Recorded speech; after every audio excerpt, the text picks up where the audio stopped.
I have the privilege of introducing my friend Shawn Burke. Shawn is an amazing man.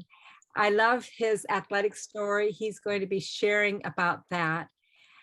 Another area of his life that maybe everybody doesn't know is he really has a heart for veterans. And so he has reached out and really touched and helped some veterans who are hurting as well. And well, Shawn, I'm just going to welcome you and let's hear it from you first place, your story. You guys hear me okay?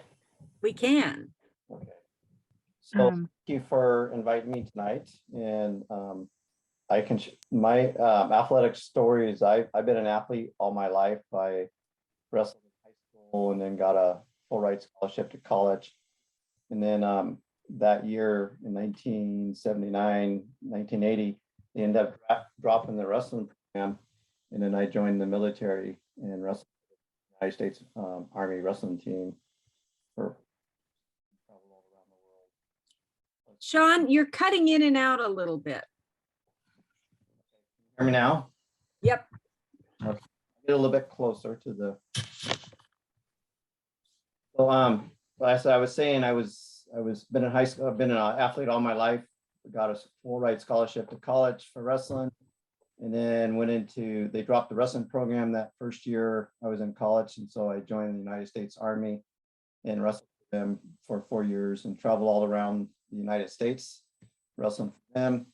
And then when I got out of the military, after doing a couple of tours in Panama, I then went back to college and got my degree in physical therapy so I could be like Jerry White.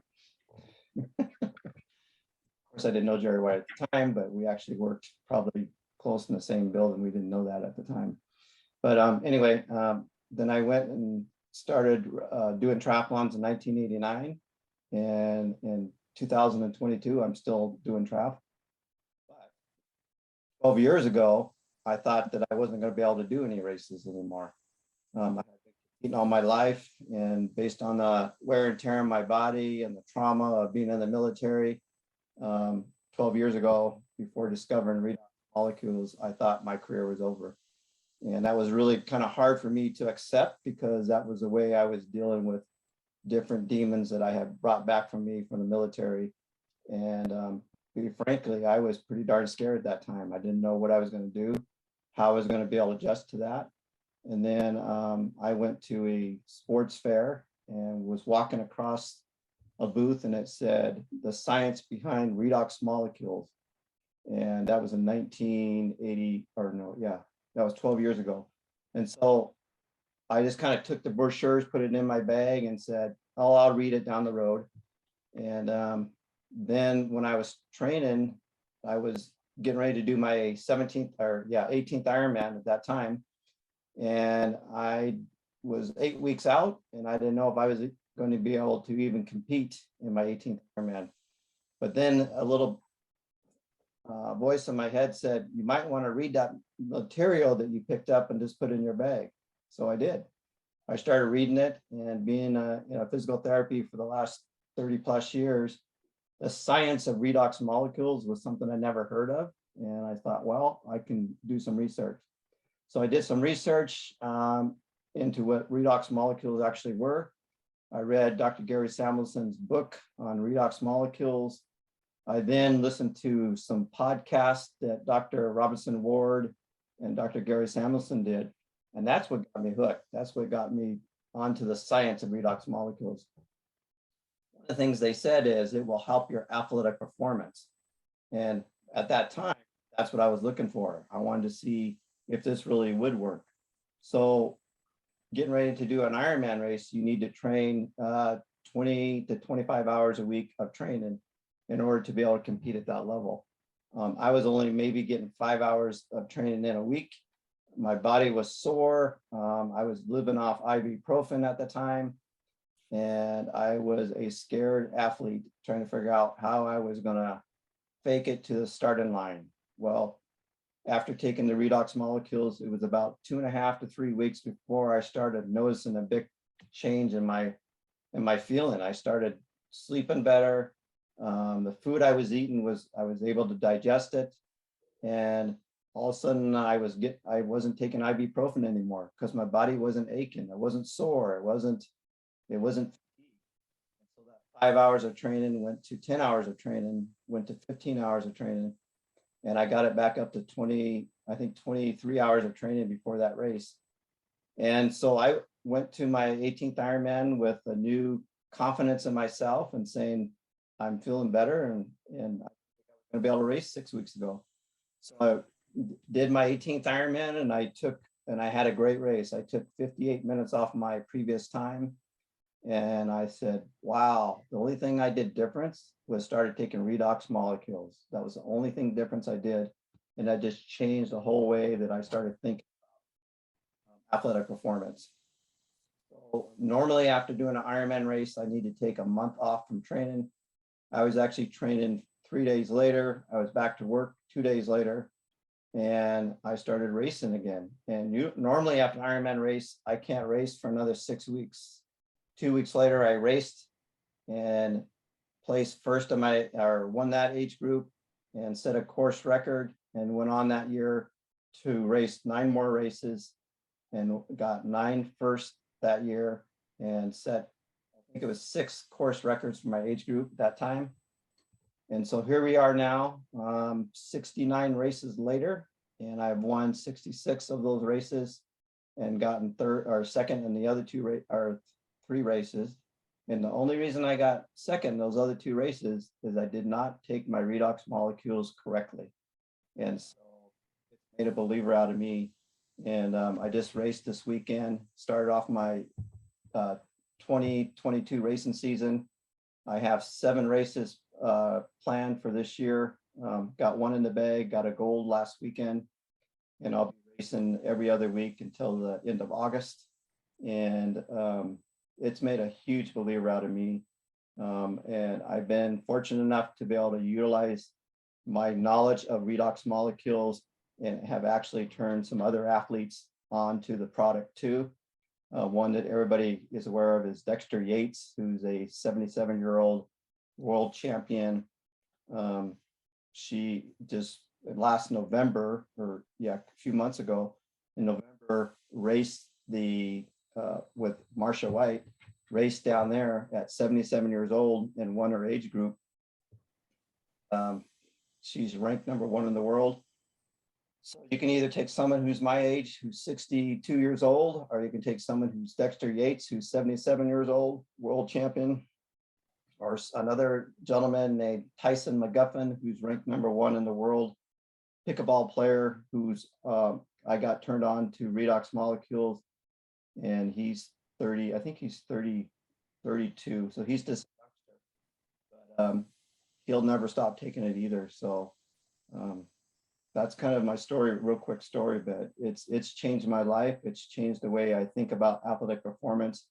And these new cellular performance, energy, mind, and mood is definitely, I thought redox was it. I thought I don't need anything else, but boy, when you mix redox molecules and the cellular performance, it's I just can't wait for this year to get going. Well, it's actually started, but I'm started this year much more fit trained, much more mentally focused. And as you get older, racing, you need to be smarter, not dumber. And I become smarter, and I'm training much more smarter. I have no injuries. I'm confident that I will have a great season, and I'm looking forward to racing, or before I was dreading racing. And so it's changed my whole outlook of life, and it's really made a huge believer. And I'm a huge endorsement of redox molecules. I'm not paid to say it. I'm not a paid athlete. And so I'm not being paid to say it. I'm only telling you guys this based on what I've felt, what I've seen, and what I've seen other athletes who I've been able to work with on utilizing the redox molecules, and now the cell performance, energy and mind and mood that they just. Wow, thank you. So you mentioned that you were second because you weren't using them right. So what's the secret, Shawn? Well, the secret is you got to take your redox molecules consistently. I think I got a little overconfidence in a couple of those races, and I have a regiment that I do before a race, and I take my redox molecules when I first wake up from on a race day. So I'm usually up 4 or 5 hours before a race, and I'll take my redox molecules, and then 45 minutes before the race, I'm taking another 8 ounces. And then 20 minutes to 15 minutes before the race, I'm taking another 2 to 4 ounces. And then I'm also putting Renew 28 on my quads and hamstrings before the race. Those other races, I didn't take them. I just took it in the morning, but I didn't take them before the race. You know, that 45 minutes and 15 minutes before. And boy, was I praying during the race. Why did I forget my redox? But it's definitely made a difference, and I have it's a routine. And then right after a race, I'm like this weekend, same thing. I did a race this weekend, and I was back on the regiment. I did add the redox molecules, or the redox, or the cell performance product to my pre-race. And what I've discovered with cellular performance is that if you stack them, with athletes, we call it stacking. And that means that we take a product like the ASEA, and then we take the cellular performance.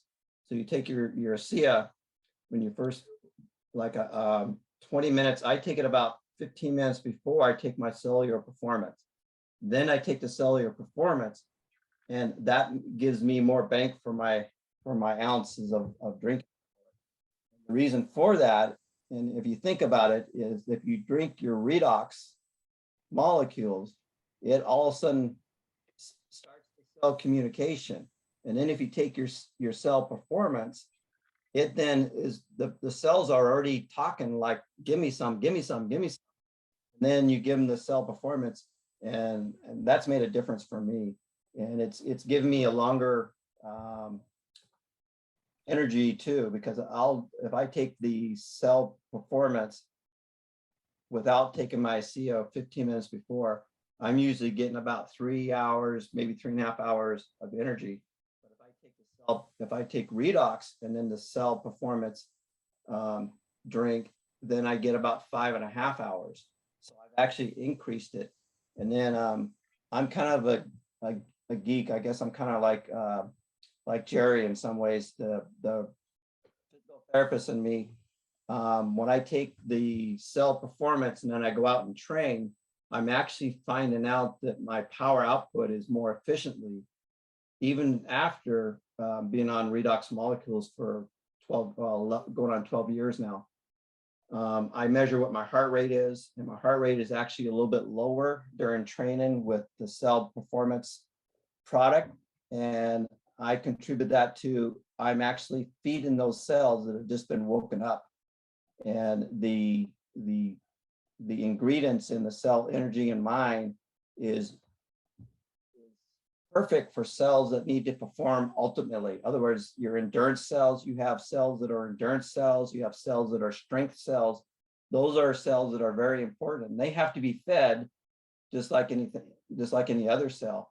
And so with the new ingredients, with the cell performance, energy and mind, it's given the right fuel to those cells that we need for energy, endurance, and power output. So that's been, and the reason I can say that is if my heart rate is actually lower now, training after taking the cell performance product, that's telling me I'm giving it the right fuel. And so that's why your heart rate isn't beating as high. And it's important, even if it's 5 to 6 beats less per minute during a training, that's really important for an athlete. Wow. How much water do you take with the cell performance? And are you taking all 3 when you're racing, or when do you use the mind? Because you talked about, no, the mood. Mood. The night before the race because I can never sleep. Okay. I have to calm myself down. Even racing for these many years, I still get extremely nervous, and I don't sleep before a race. The night before a race, I'm not sleeping. Even after these many years, I get my best sleep is 2 days or 3 days before a race. And then like this weekend when I raced, I couldn't sleep the night before, so I took the mood, and that was to calm me down. And the research is showing is that the mood, what it does is it calms you down. It doesn't make, it allows your body to calm down so you can sleep. It's not a sleeping ingredient. It just allows your mind to, forget about all these other stresses. Like, like I said, I get stressed out quite a bit before a race, and that just allows me to calm down. As far as the liquid, now I like to take it on the 12 ounces. I'm on the higher side. And the reason for that is that it's easier for me to digest. 8 ounces is just a little bit too concentrated for me. And so if I'm taking the energy in the mind, I drink them 12 ounces both. So I'm actually getting 24 ounces of fluid. And for an athlete, it's better to get more fluid. So for me, that's a better thing. For other people, it may not. Like Gatorade, I can't drink Gatorade in a race because it's too concentrated. I just don't do good with that. So I'm on the heavier side. I'm at 12 ounces, per package, and that works out well for me. But I also have to allow myself enough time before the race because I want it to be in my system and feel that energy buzz, I call it, before the race. And that's working well for me. But again, I take my redox molecules so that my cells are communicating at the highest level when I consume the cellular performance product. So important for me, that's made a big difference. I really appreciate your perspective because as an athlete, you know your body. As a physical therapist, you understand these things. So are there other questions? I have another one, but it's a different area. So any other ones on athletes or that you have? Yeah. Can you hear me? Yes. Yes. So Shawn, I was an athlete and still am. I have a lot of friends that do weightlifting competition and such. Have you do you do weightlifting to train for your events? Definitely. They say if you're over 30 years old, you need to continue to weight lift. And I'm just barely over 30. Well, not really. Right. So Yeah, have you go ahead. have you noticed a difference in when you're training with the weights and preparing for your competitions in terms of strength endurance and the amount of weight increase you might have during those trainings? So that's a good question. And the answer is yes. So during my weight training, after taking the cellular performance, I was actually pushing about 20% more weights than I did before. So example, if I was doing, say if you're doing 50 pounds of dumbbell presses, I was able to increase that by 8 pounds and still do more reps. So instead of doing 8 reps, I was actually doing 3 sets of that. So the power output was higher, the endurance output was higher. And like I said, I'm a geek. I have a watch and I watch what my heart rate is. Heart rate didn't go up. It actually went down lower. So the power output was important.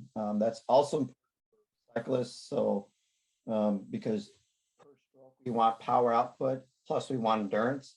And that's one of the reasons I weight train to put that into my thing. So I think I know with the people who are lifting weights, if they're taking the cellular performance energy, and for a weightlifter, I would suggest, they could do the mind mix together. I think a lot of people are doing that so they can stay focused, but they will see an increase. What they have to play with is how close to the workout. And I would say I would give at least 30 minutes before they start pumping iron, taking the cellular performance energy before they start actually pumping iron, before they see that. Because what I'm excited about, this is not a instant boost. You're going to feel the instant gratitude or the instant increase in energy about 30 minutes in. So that made a believer out of me, because people who drink like Red Bull and all these energy drinks, they want an instant gratification, and then they have an instant drop, and they just and I'm not finding this. So it's a delayed reaction, which tells me that the product then goes to, like I said earlier, to the muscle cells, so the muscle power up. I think that your weightlifting friends and yourself, or whoever's weightlifting, it's been about a 30-minute delay to 40-minute delay before I started feeling the urge to start. So it's about 30 minutes to drive to the gym, so I'm drinking it when I'm walking out the door. By the time I get there, as soon as I hit the floor. That's great. Other questions?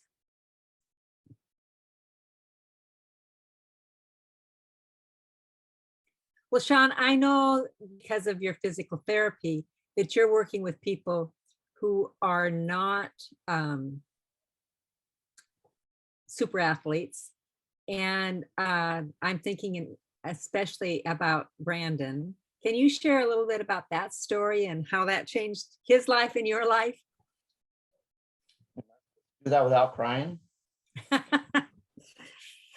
Brendan. Brendan is, I don't know if you guys are aware, but he is still accelerating. He's still making great progress. But did you want me to give a real quick story on him or update? I don't think most of these people know about him because they're really? Wow. Yeah. So Brendan is he's like a son to me, and he calls me his second dad. But Brendan is a very smart individual. His graduation, my wife and I went to his graduation, and he was valedictorian, whatever that is, which means that he held a higher than a 4.0 grade average all the way through high school. Extremely smart individual. Got accepted into medical school right out of high school. So he was going to school, pre-med school over in, I think it was in Helena, Montana. And he had gone there his first quarter, and it was November of, I can't remember what year. I guess it's been 7 years ago, maybe. He was going to meet his dad to go hunting, and he was driving down a dirt road, and a deer came out, and he swerved to miss the deer, and he wrecked his vehicle. He hung upside down in this vehicle for 2.5 hours before someone found him. It was on a back road, and he was hanging upside down. He had fractured skull.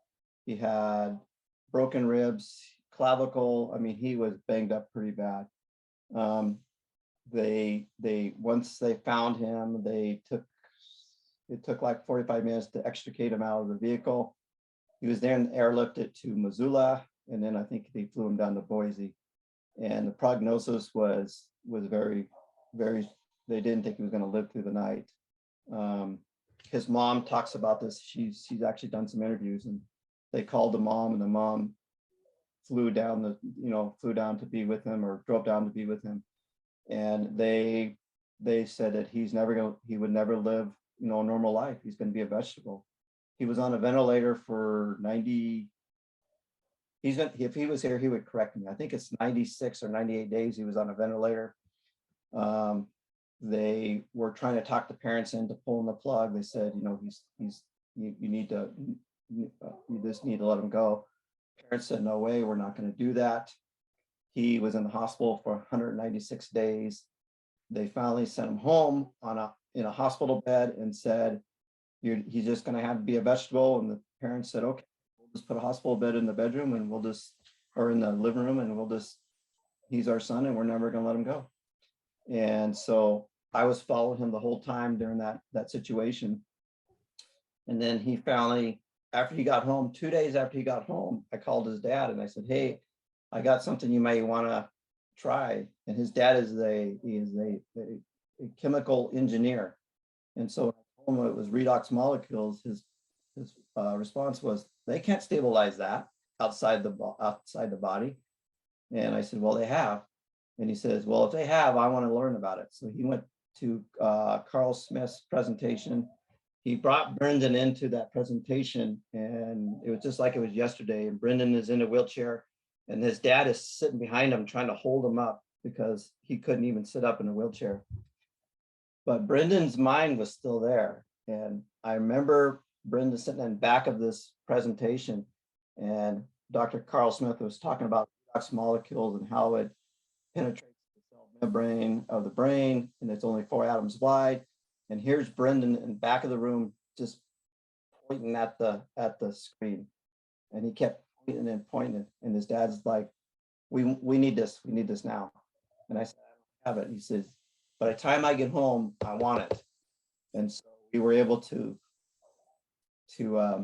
get Brendan on redox molecules. And then the reason I can tell this story so clear is I was actually his physical therapist. So when he came home, I was able to get him on the redox molecules, get him on a regimen, and then I was able to sit him up for the first time. I was able to stand him for the first time. I saw Brendan take his first steps. I saw Brendan go from a vegetable to standing up and giving me a hug, because we both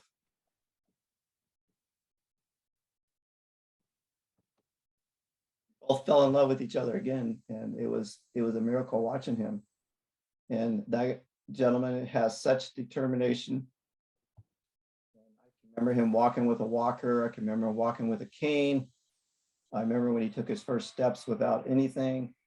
I can remember when he did his first mile walk, when he did his first 5K run.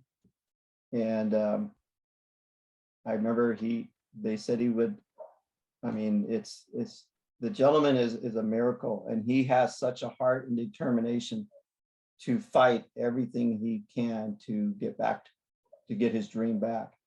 And so he went to North Idaho Community College and got his AA degree. Then he went to the University of Washington and got his degree in biology.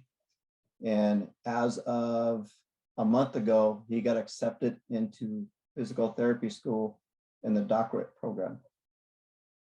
Wow. And Oh, that's so great. he hasn't given up. He's taken the redox molecules since day one. He's actually going to start cellular performance here next week.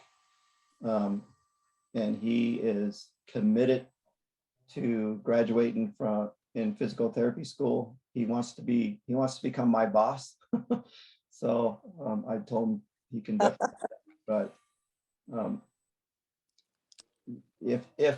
mean, the emotion that I have watching him go from nothing to something, and watching him basically beat the odds.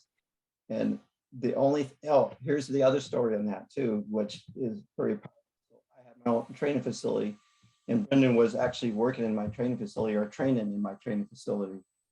And I remember one afternoon, this doctor who worked at my facility walked in the front door, and Brendan's walking out the door at the same time.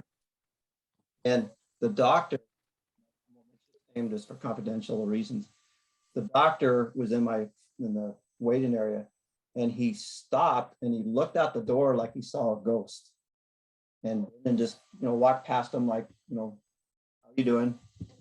And I remember the doctor going, who is that? And I go, who's what? He goes, who's that who just walked out there? And I said, oh, you mean Brendan? And he goes, no way. Is that Brendan? And I said, yeah. And he says, oh, I said, how do you know Brendan? He goes, I was his doctor. That was the same doctor, guys, that told the parents to pull the plug. The same doctor. And I'll never forget that. And I remember looking at the doctor, and I said, what does that make you think? And he said, Brendan walk out that door will change the way I practice medicine for the rest of my life. I will never, ever give up on anybody, and I will always give somebody a fighting chance. And he said, that is a miracle. And the next day or 2 days later, Brendan came in and I said, do you know who that is? And he says, no. And I told him who he was. Brendan didn't, you know what Brendan did? He says, can I have a picture with that doctor? And I still remember that picture. And Brendan took that picture, and Brendan has that picture on his wall. Not because the doctor told him to pull the plug, but because he was able to change someone's life, to change that doctor's life, the way he practices medicine. And that's who Brendan is. And that's the miracle of redox molecules, guys. It can change. That alone, that incident alone is the reason why I will never, ever stop taking redox molecules. I'll never, ever stop believing in ASEA and the company, because that one incident alone, and I have many more, will change. And if that doesn't motivate us to go out and change the world, I don't know what will.